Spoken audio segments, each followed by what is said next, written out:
Good morning to all of you. In my last video, I have told you properties of electric field. Two properties I have discussed with you in my last video. तो बेटा वो दो property हमने कौन कौन सी discuss की थी? That is number one, electric field lines are continuous in space. इसका meaning electric field lines are continuous curve in space. There is no discontinuity in electric field of lines. It means electric field of lines में कभी भी discontinuity नहीं आएगी. They are always in continuity. Example हमने क्या लिया था कि अगर हमारे पास एक पॉजिटिव चार्ज है, हमारे पास एक सिंगल आइसोलेटेड पॉजिटिव चार्ज है, तो इसकी लाइन आपकी कहां टर्मिनेट होंगी? That will be at infinity. It means from positively charged body surface lines will start and they will get terminate at infinity. तो सरफेस ऑफ चार्ज्ड बॉडी से लेकर infinity के बीच में कहीं पे भी कोई ब्रेकिंग पॉइंट नहीं आएगा. There is no breaking point. इसी टाइप से अगर हमारे पास एक पॉजिटिव चार्ज है, एक नेगेटिव चार्ज है, तो अगर हम electric field of lines draw करेंगे तो कैसे ड्रॉ करेंगे? पॉजिटिव से नेगेटिव. इट मींस लाइंस आपकी कंटीन्यूअस होंगी from positive to negative. So they will start from positive and terminate on negative. So this is about continuity of electric field lines in space. Number 2 मैंने आपको बताया था कि अगर आपको electric field lines पे अलग अलग पॉइंट पे डायरेक्शन फाइंड आउट करनी हो तो आप डायरेक्शन भी निकाल सकते हो. डायरेक्शन कैसे निकालोगे? आप अलग अलग पॉइंट ऐसे मेंशन कर दो. इन अलग अलग पॉइंट्स पे अगर आपको इलेक्ट्रिक फील्ड ऑफ लाइंस की डायरेक्शन फाइंड आउट करनी है तो आप अलग अलग पॉइंट्स पे टेंजेंट लाइन ड्रॉ करोगे. So by drawing tangent line at different points, we can find out directions of electric field at different points. तो हम इलेक्ट्रिक फील्ड की डायरेक्शन अलग अलग पॉइंट पे निकाल सकते हैं by taking different points at different locations and by drawing tangent at different points or different locations. So these two properties I have discussed with you in my last video. Then number 3 property, electric field lines never intersect with each other.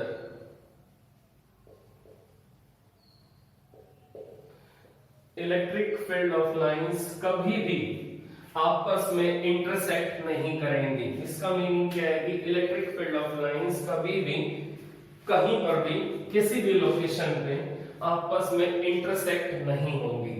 It means if we have intersection of two electric field lines at one point, then we have two directions of electric field at one point, and that is not possible. This is not possible.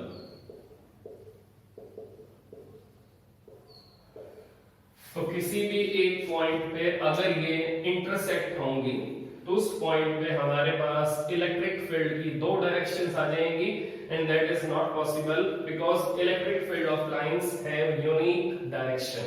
तो electric field of lines की unique directions होती हैं, कभी आपस में intersect नहीं होंगी. So there is no intersection in electric field of lines. Then number 4 property. After that we have number 4 property, that is number of electric field of lines. Number of electric field lines are proportional to magnitude of charge. Number of electric field of lines are proportional to magnitude of charge. Now take example, हमारे पास plus Q1 है और हमारे पास minus Q2 है। अब plus Q1 से lines आपकी emit होंगी और माइनस Q1 पे ये लाइंस आपकी टर्मिनेट होंगी। अब चेक करते हैं।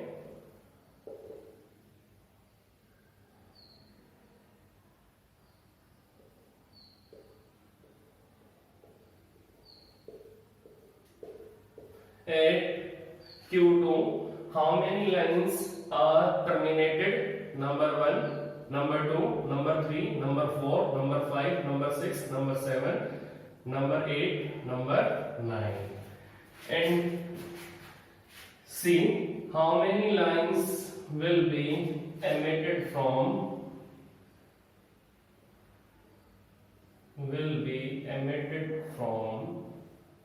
plus Q1. You can see number of lines emitted from Q1.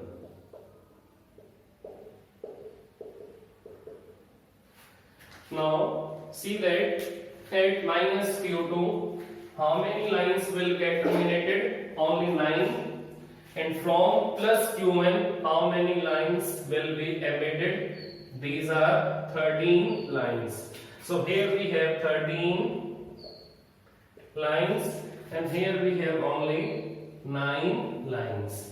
So which charge is bigger, plus Q1 or minus Q2? Now the charge which has more number of lines will be more stronger than other charge. इसका meaning जिस charge में से lines ज्यादा emit होंगी वो charge आपका stronger होगा और जिस चार्ज में से लाइंस कम एमिट होंगी या कम टर्मिनेट होंगी उसके ऊपर तो वो चार्ज आपका वीकर होगा। तो जिस चार्ज पे लाइंस आपकी कम टर्मिनेट होंगी और जिस चार्ज से लाइन आपकी कम एमिट होंगी तो वो चार्ज आपका वीक होगा और जिस चार्ज से लाइंस आपकी ज्यादा एमिट होंगी और जिस चार्ज से लाइंस आपकी ज्यादा टर्मिनेट होंगी वो चार्ज आपका हेल्दियर होगा, वो चार्ज आपका स्ट्रॉन्गर होगा। तो यहां पर हमें मालूम चल गया that is magnitude of Q1 is more than magnitude of Q2. It means number of electric field of lines are proportional to magnitude of charge. तो जिस चार्ज का मैग्नीट्यूड ज्यादा होगा वो लाइंस ज्यादा एमिट करेगा, उसके सरफेस पे लाइंस ज्यादा टर्मिनेट होंगी और जिसका स्ट्रेंथ कम होगा उसके सरफेस से लाइंस कम एमिट होंगी, उसके सरफेस पे लाइंस कम टर्मिनेट होंगी। तो टर्मिनेशन और एमिशन ये दोनों मैक्सिमम कब होगा?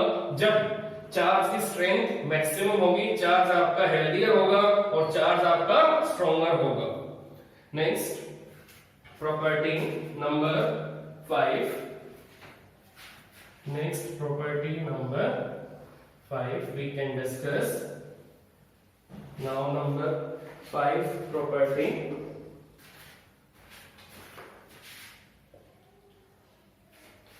electric field of lines always electric field of lines always normal to charged, always normal to surface of charged body, always normal to surface of charged body. What does it mean? Electric field of lines always normal to surface of charged body. इसका meaning ये है कि electric field of lines हमेशा charged body के surface पे angle 90 degree बनाएंगी. इसका meaning electric field of lines always make an angle of 90 degree on surface of conducting body, on surface of charged conducting body. Now if we have positively charged conducting body, then electric field of lines will emit by making an angle of 90 degree with surface of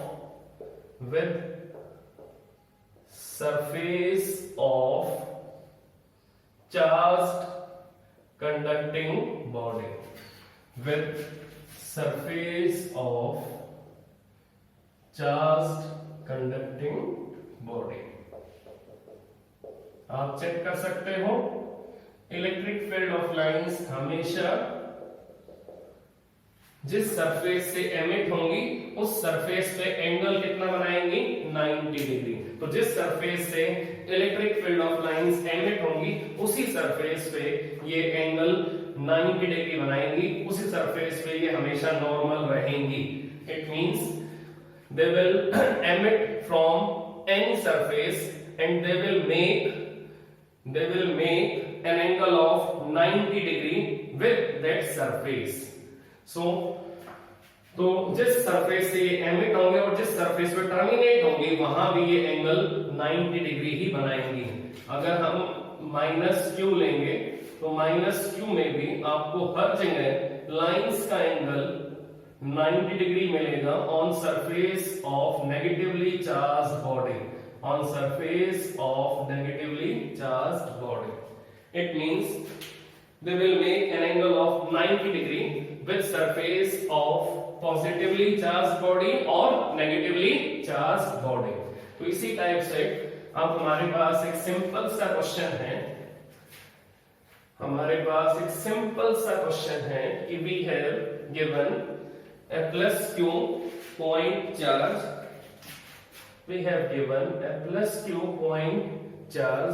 in front of neutral conducting rod, और हमें यहाँ पर electric field of lines की sketching करनी है. तो हमें यहाँ पर इलेक्ट्रिक फील्ड ऑफ लाइंस को ड्रॉ करना है. तो हमारे पास एक पॉइंट चार्ज प्लस क्यू है और हमारे पास एक न्यूट्रल कंडक्टिंग रॉड है. It may be of copper, it may be of aluminium. तो हमें यहाँ पर इलेक्ट्रिक फील्ड ऑफ लाइंस की स्केचिंग करनी है. Now due to induction near surface of conducting rod becomes negative and far surface of conducting rod becomes positive. अभी भी ये कंडक्टिंग रॉड आपकी नेचर में न्यूट्रल है, नंबर ऑफ नेगेटिव और नंबर ऑफ पॉजिटिव आपका सेम है. तो टोटल चार्ज इसके ऊपर अभी भी 0 है. So total charge on this conducting rod is 0. Now near by surface becomes negatively charge and far surface becomes positively charged. Near का मीनिंग जो सरफेस प्लस क्यू के पास में होगा उसको नियर बाय बोलेंगे, जो सरफेस प्लस क्यू से दूर होगा उसको फार सरफेस बोलेंगे. तो नियर बाय सरफेस आपका अट्रैक्शन की वजह से नेगेटिव साइन कैरी करेगा और फार अवे सरफेस आपका प्लस क्यू की वजह से पॉजिटिव चार्ज कैरी करेगा. इसका मीनिंग कंडक्टर के अंदर जो इलेक्ट्रॉन्स होंगे वो कहाँ अट्रैक्ट होंगे, टुवर्ड्स पॉजिटिव चार्ज, तो अट्रैक्ट होंगे वो यहाँ आ जाएंगे, तो यहाँ सरफेस पे लेयर किसकी बनेगी, नेगेटिव चार्जेस की। अब जहां से वो निकल के आए वहां सरफेस पे लेयर किसकी बनेगी, पॉजिटिव चार्जेस की। तो अब इस न्यूट्रल कंडक्टिंग बॉडी पे अभी भी टोटल चार्ज की वैल्यू कैसी है, that is 0। Now you know the direction of electric field of lines always start from positive, terminate on negative. So they will start from positive and terminate on negative. They will start from positive and terminate on negative. They will start from positive. They will start from positive and terminate on negative.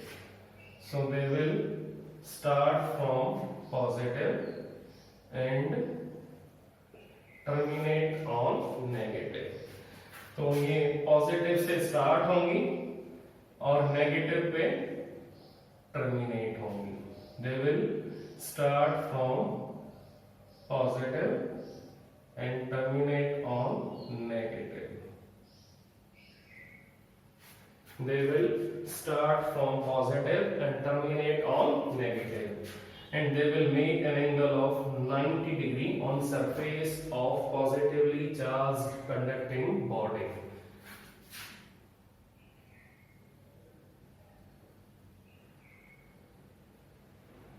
All lines are normal to the surface.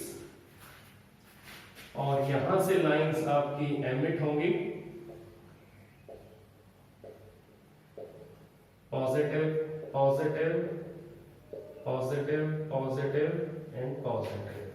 तो इस type से हम electric field of lines की sketching कर सकते हैं. तो आप ये कॉन्सेप्ट नोट भी कर सकते हो कि इस टाइप से हम इलेक्ट्रिक फील्ड ऑफ लाइंस की स्केचिंग कर सकते हैं. तो माइंड में आपको रखना है कि electric field of lines always make an angle of 90 degree from emitting surface और टर्मिनेटिंग सरफेस. सो अगर आपका सरफेस एमिटिंग वाला है तो वहां भी एंगल 90 बनेगा, और अगर आपका सरफेस टर्मिनेशन वाला है तो वहां भी एंगल आपका 90 डिग्री ही बनेगा. Now this is all about property number 5. Now next property number 6 is next property number 6 is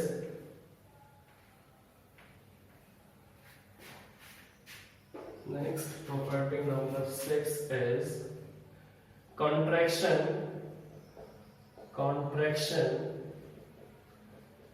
in length of electric field lines. Contraction in length of electric field lines. तो जो आपकी electric field of lines होंगी उनकी length में contraction भी आ सकती है. अब चेक करते हैं कैसे होगा ये possible. If we took plus q and minus q in combination, the lines will start from positive and terminate on negative. Lines will start from positive and terminate on negative. तो lines आपकी start होंगी positive से और terminate होंगी आपकी negative पे. Terminate होंगी negative पे. टर्मिनेट होंगी नेगेटिव पे.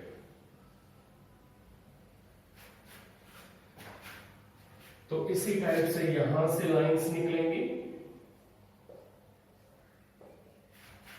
और यहां टर्मिनेट होंगी.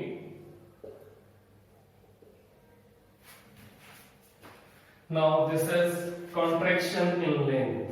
This is contraction in length.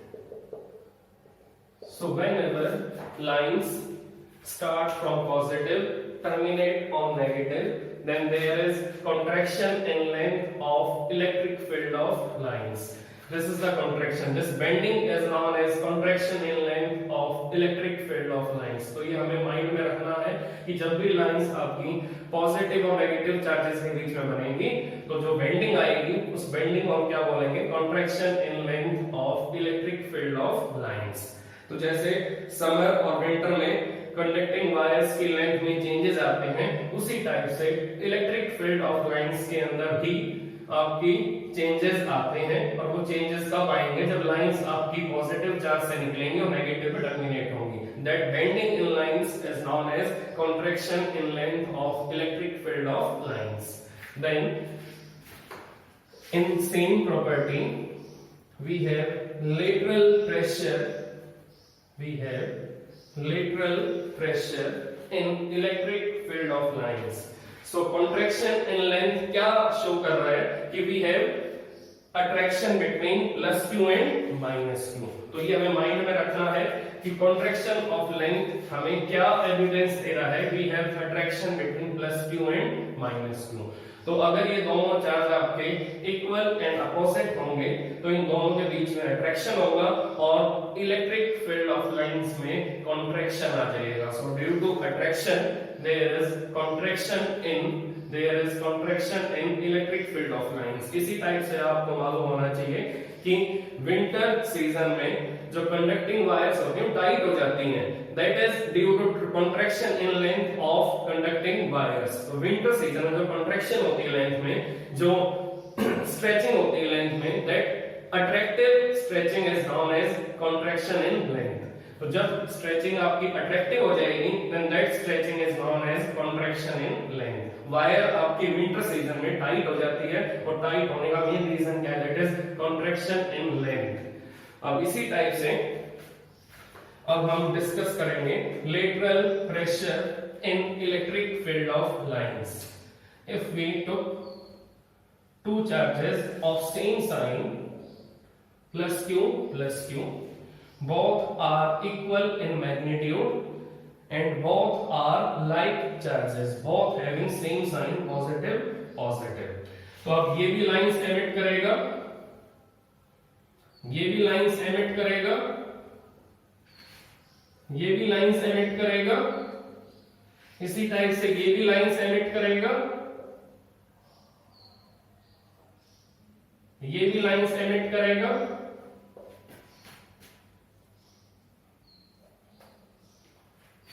तो फर्स्ट चार्ज की लाइंस सेकंड चार्ज की लाइंस से रिपेल हो रही हैं, इसी टाइप से सेकंड चार्ज की लाइंस फर्स्ट चार्ज की लाइन से रिपेल हो रही हैं और फर्स्ट चार्ज की लाइन सेकंड चार्ज की लाइन से रिपेल हो रही है। तो इन दोनों के बीच में जो प्रेशर बना है वो प्रेशर पैरेलल लाइंस पे बना है। So these are parallel lines. तो जब भी प्रेशर आपका पैरेलल लाइंस पे बनेगा then that pressure is known as lateral pressure. That pressure is known as lateral pressure. तो अब ये लाइंस पैरेलल डायरेक्शन में एक दूसरे से दूर भाग रही हैं। So that kind of repulsion, that kind of pressure is known as lateral pressure। और ये lateral pressure क्या शो कर रहा है कि ये वाला चार्ज इस वाले चार्ज से रिपेल होना चाह रहा है। और रिपल्शन का मीनिंग क्या है, both are like charges, both are like charges।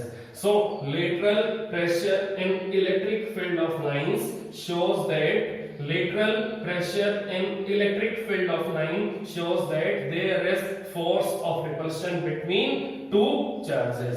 There is force of repulsion between two charges। इसी टाइप से contraction in length shows that there is attractive force between two charges। There is attractive force between two charges। अब अगर ये दोनों charges equal magnitude वाले हैं, अब अगर ये दोनों चार्जेस इक्वल मैग्नीट्यूड वाले हैं तो इन दोनों की लाइन ऑफ सेपरेशन में सेंट्रल पॉइंट पे आपको क्या मिलेगा, null point. That is null point. It means, मैं रिपीट कर रहा हूं, प्लस क्यू में जो सेपरेशन है, उस सेपरेशन में जो बिल्कुल सेंटर वाला पॉइंट आएगा, उस सेंटर वाले पॉइंट पे आपको नेट इलेक्ट्रिक फील्ड की वैल्यू क्या मिलेगी? 0, and that point is known as null point. That point is known as null point. The point at which you can write down the meaning of null point. The point at which net electric field intensity becomes 0 is known as null point. The point at which net electric field intensity becomes 0 is known as null point. ये आपका null point है. So this is definition of null point. So the point at which net electric field intensity becomes 0 is known as null point. अब हम यहाँ पर एक example भी ले सकते हैं. अब example कैसे लेंगे? We have combination of two like charges. We have combination of two like charges. That is, we have combination of two like charges. One is 5 microcoulomb and other is plus 2 microcoulomb. Separation between these two charges is 5 centimeter. Separation between these two charges is 5 centimetre. तो हमें यहाँ पर इन दोनों charges के बीच में null point की location find out करनी है. तो मेरा क्वेश्चन क्या है कि we have combination of two like charges, both are equal in sign, both are having same convention of charge, but magnitudes of both charges are different. इन दोनों का मैग्नीट्यूड डिफरेंट है, बट दोनों का साइन कन्वेंशन सेम है. तो हमें इन दोनों के बीच में नल पॉइंट फाइंड आउट करना है. नल पॉइंट कहाँ आएगा? इट मींस नल पॉइंट किसके पास में आएगा? ऐसे क्वेश्चंस आपने 11th क्लास में सेंटर ऑफ मास में किए थे. आपने फाइंड आउट किया था कि सेंटर ऑफ मास किसके नजदीक आएगा? हैवियर के नजदीक आएगा या लाइटर मास के नजदीक आएगा? उसी टाइप से हम यहाँ भी निकालेंगे नल पॉइंट आपका किसके नजदीक आएगा. तो अब आपको ये तो मालूम चल गया कि नल पॉइंट एक ऐसा पॉइंट है जिसमें नेट इलेक्ट्रिक फील्ड इंटेंसिटी कैसी आएगी? 0 आएगी. तो चेक करते हैं कि नल पॉइंट आपका कहाँ आएगा. Now tell me formula of electric field intensity, that is kq upon r square. अब आपको एज्यूम करना पड़ेगा, मान लो P पॉइंट पे इलेक्ट्रिक फील्ड की वैल्यू 0 है. P पॉइंट पे इलेक्ट्रिक फील्ड की वैल्यू 0 है और P पॉइंट आपका कितना अवे है 5 माइक्रोकूलम से, दैट इज x सेंटीमीटर. और कितना अवे है 2 माइक्रोकूलम से? 5 minus x centimetre. So it is x centimetre from 5 microcoulomb and 5 minus x centimetre from plus 2 microcoulomb. तो अब मैं ये चेक करना है कि नल पॉइंट की लोकेशन क्या आएगी. तो हम अलग से फिगर बना सकते हैं. 5 माइक्रोकूलम आपका नल पॉइंट से कितना अवे है? x सेंटीमीटर और प्लस 2 माइक्रोकूलम नल पॉइंट से कितना अवे है? 5 minus x centimetre. Now due to plus 5 microcoulomb, what will be the electric field intensity at P point? So it is E1, that is K 5 microcoulomb upon x square. In the same way, what is the value of electric field intensity due to plus 2 microcoulomb at P point? That is K 2 microcoulomb upon 5 minus x square. 5 minus x square. अब अगर P point पे electric field आपकी E1 E2 आ रही है तो अगर P point पे net field का आंसर 0 आएगा तो दोनों फील्ड कैसी होंगी, equal and opposite. So we can write down E1 is equal to negative of E2. E1 is equal to negative of E2. दोनों फील्ड कैसी होंगी, इक्वल एंड अपोजिट।